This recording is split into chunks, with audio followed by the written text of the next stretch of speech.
6, 9, one more. Oh, drive, one more. Keep our body locked up. Good, good, good. Yes, good. Hold, hold, hold, and relax. Hey, now I got you. And again, squeeze, hold it there. Tight, tight. Slow. I want another one negative. I'm Christian Williams, global transformation coach, working with clients for many, many years, helping them achieve whatever level of transformation they want. I've trained in many of the world's best gyms, and what I've noticed is the biggest problem people lack to progress is because they just don't know any different. They don't know how to train, they don't know how to engage, they don't know how to connect with the muscle in regards to hypertrophy, building muscle. So in today's video, I'm going to be taking you through a video that I trained my client, and I'm going to be explaining to you why I did, like I was explaining to him, what we were doing. Stay tuned, watch it. I'm going to be commentating as we both watch. It's going to be very interesting, very educational, and you're going to learn a lot from this video tuition. 2, power, go. 1, hold that squeeze, up, 2, there we go, up, 3, good, up, 4, 2, 5, come on. Up, up, up, 6, 2 more, baby. Grind it. Again. So the first movement we're going to be doing, as you can see, is going to be a lat pull-up, or pull-up in general. Now this is very great exercises to build the mass and build the width to obviously the back, work all the biceps, the rear delts as well. Now the problem with this particular movement is a lot of people, they tend to swing too much, especially if you've been doing some functional training or kind of, you know, CrossFit type of workouts. They'll encourage you to swing and use momentum, but not if you want to purely activate the muscle. It's all about precision. So ideally we want to come up and we're going to hold the squeeze, and then we're going to lower back down. And we're coming up into our chin heights, okay? And try not to lean forward or lean back. We ensure we come all the way down to the full length position. And then we power up and we squeeze. Now, as you can see with Bassem, what I'm doing, I'm palpating on the outside of his back, ensuring that his mind to muscle connects with that area, because that is the area we want to hit. We were building the weight up. Obviously in this particular exercise, just a functional movement, so there's no building the weight up, but you can use the pull-up assistance. And then you're going to move on to the next movement once you've done 3 to 4 sets of around whatever repetition you can get. I think we did 12 reps. Then we're going to move on to a reverse grip pull down. Now this obviously is a still pulling movement, very similar to the pull up, but we use the machine because the likelihood of you being able to pull down after doing pull-ups or pull yourself up again might be hard. And as you can see, Bassem's leaning slightly back. He's got a hand-to-hand grip and he's pulling down into his lower pec, into his sternum level. Okay, he's leaning back, but he's not swinging back. He's keeping precision. Again, as I mentioned, trying to keep the elbows aligned with the body, trying to pull down into the chest, although we work in our backs, and keep the elbows nice and tight. And again, what we want to be focusing on every single movement is the peak contraction. The mind to muscle engagement, we power down or pull up fast, and we hold and squeeze. Again, we build the weight up and we do ideally 3 to 4 sets. Whatever rep range you target, and 8 to 12 is fine. Then we're going to move on to the next movement. As you can see here, we got a neutral grip row, single arm. And as you can see, Bassem, he's demonstrating, he's got his chest on the pad, his palm is facing each other, and he's keeping that elbow in tight, okay? Now the reason this is beneficial with the chest and the pad, it allows you to go heavy without putting lower back stress or stress into the lower back. All right, we're gonna power up as always, as I mentioned, and squeeze, and then we're gonna lower down nice and slow. We're gonna power up, we're gonna squeeze and hold, we're gonna lower down nice and slow. And what this is gonna do is gonna fatigue the muscle in all different phases of the rep, which I'll explain afterwards. What I did with Bassem here, I took him to failure, and then I got him doing some static holds where he was just holding the weight, then I was relaxing the weight, and then he was holding the weight, and then I was taking the weight. We reached concentric failure, again I'll mention at the end of the video what it is. Then we did isometric failure. Then I got him doing just negatives where I lifted the weight for him and all he did was lower the weight. I lifted the weight for him and all he did was lower the weight. Once he reached eccentric failure, we dropped the weight down and he went to failure. Now, I'll explain the reasons why we're doing this as he's continuing to do the movements on the opposite side. Now, obviously, you've got 3 different phases of the lift. The concentric, which is the positive in this position, is the pull. The isometric, which is the top hold and the bottom hold. And then you've got the eccentric, which is the lowering. Now, you're always stronger holding a weight than lifting a weight. And you're always stronger lowering a weight than holding a weight. Some of that is because of mechanical tension, some of that is because gravitational pull. Obviously, when the weight is going back down, the gravity is pulling it down, so it's assisting you. But because we know this, what we should do is adjust our tempo. So we power up, and let's say 1 second, we hold for 2 seconds, we lower down for 3 seconds. And that way we fail in at every single phase of the movement. The concentric, the isometric, and the eccentric. We're making the eccentric and the isometric feel harder by holding it or lowering it slower. Now, the benefits of eccentric training and taking your body to this type of failure, that is 60% more effective for building muscle. So don't neglect them reps, guys and girls. Okay, the next movement we're gonna move on to is going to be a D-handle. D-handle because it's the shape of the D, rows.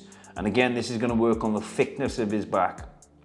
As you can see, he's applying the same principles. His elbows are tucked in nice and tight. He's pulling and he's squeezing. He's trying to hold that contraction at the top. He's exploding up and he's holding that peak isometric contraction. Very important. Then lowering down slow, as I mentioned, on that eccentric loading, which is going to be 60% more effective for stimulating hypertrophy muscle development. Okay.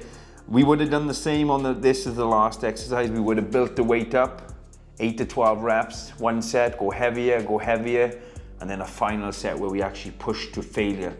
And beyond, using techniques like static lifts, isometric holds, or negatives, as I mentioned, okay? Now, as you can see with Bassem, he's got his shoulder blades back, he's got his chest lifted up, and he's ensuring his neutral spine is in position, so he's not putting any stress. And also one point to look at is knees. There's a slight bend in the knees. Any more bend than this slight bend, and what would happen is pelvis would be tilted under, and he would probably put a lot of stress into that lower back and cause that roundness. All right, so once we built up the weight and we've gone to failure, we're gonna then be moving on to some more movements to ensure every single area of our back is worked.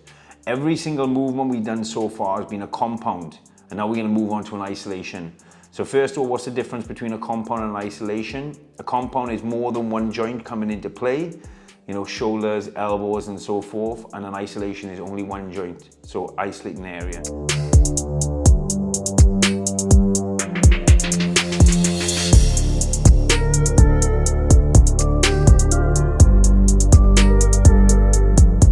See, he's doing cable pullovers. I got him leaning slightly forward, keeping his abs tight with his chest up, and there's a slight bend in the elbows. It's important. If you don't bend the elbows in this movement, what you'll find yourself doing is contracting through the triceps. So you bend the elbows, you lean slightly into it, you keep the chest up, keep the stomach in, and then you pull over. Very isolated movement, so don't go too heavy. The next one is, of course, deadlifts. We used a machine here, which is safe, and the gym obviously facilitates the machine.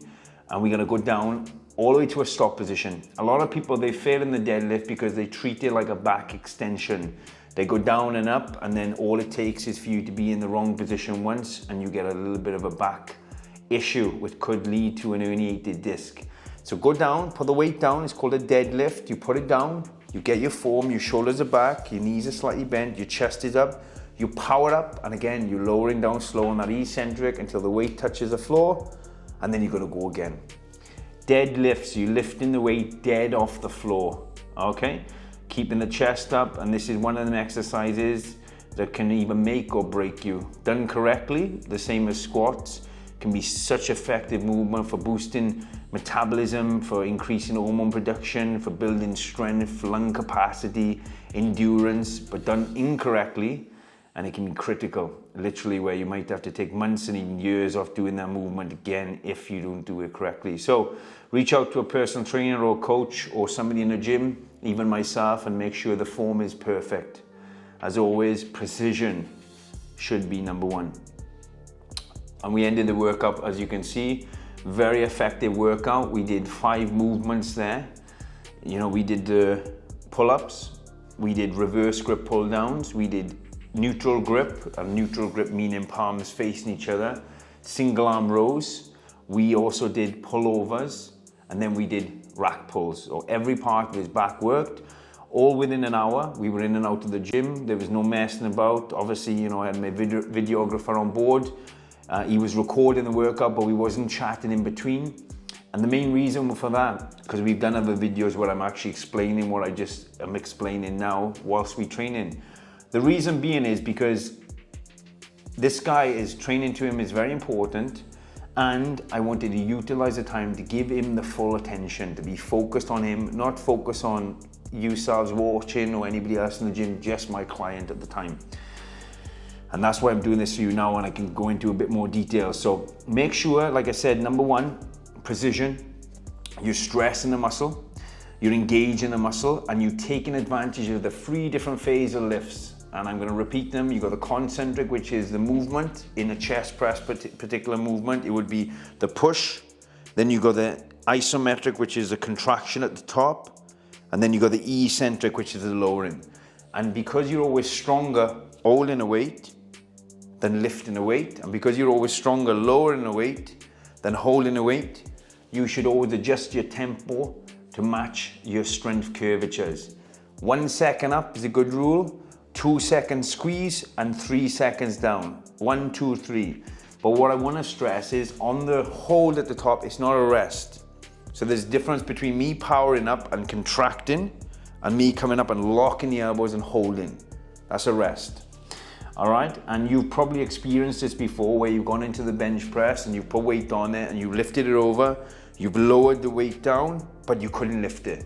So what that tells you is you was able to lower it, but you weren't able to lift it. So you knew you were stronger lowering the weight than lifting the weight. Take advantage of this, take advantage of the eccentric and the isometric, and as I mentioned, 60% more adaptive for hypertrophy. So put that into your workout. One other thing I want to mention is always focus on the target muscle. You know, position, as you noticed with Bassem in the video, his back was straight. There was no swinging, there was no rocking. Now, could he have lifted more weight if he swung and rocked? Of course. But let me give you an example. If I have a nail in my hand and I'm trying to hit the nail into a bit of wood and I have a hammer, okay? What do I focus on? Do I focus on the nail or the hammer? Let's say you're saying I focus on the hammer. Okay, let me show you what happens when I focus on the hammer. Probably miss the nail. I focus on the nail and I hit the, okay? In this case, in this scenario, any time you're in the gym, the nail is the target muscle. In this case, the back. The hammer is the tool. Your focus should be not on lifting the weight, but what the weight is trying to hit, okay? And I'll give you another example of that same scenario, hammer and nail. If I use a toffee hammer, I'll be tapping all day. If I use a sledgehammer, I'll swing and I'll probably hit all my fingers and all around. Same, if the weight's too light, if the tool you're using is too light, you've got to do so much of it to get the work done. If the weight's too heavy, yes, you lift the target muscle, but you lift the muscles around, you lift the biceps, you lift your lower back. The weight needs to be precise. And how do we know what weight is precise? The weight you choose, so you can hit that nail, bump into the wood effectively in the first swing. So that is the video today. I hope you enjoyed, I hope you benefited. Like always, comment below. I'd be interested to know what you got from this video, any more videos you want to have. Subscribe to this channel. You know, every single YouTube video I watch, the first thing they'll say to you is, subscribe to this channel, sign up, bell, this. It's the same old thing, look. You know, we obviously want more subscribers, we want more viewers, we want to deliver more content. But also, you should get a taste of what you like. And you should determine whether you're going to sign up or whether you're going to subscribe. Subscribe to our channel if you like this content, because there's more coming. And don't miss out on some of the features we have coming up. I'm Christian Williams, Global Transformation Coach. #BullMode.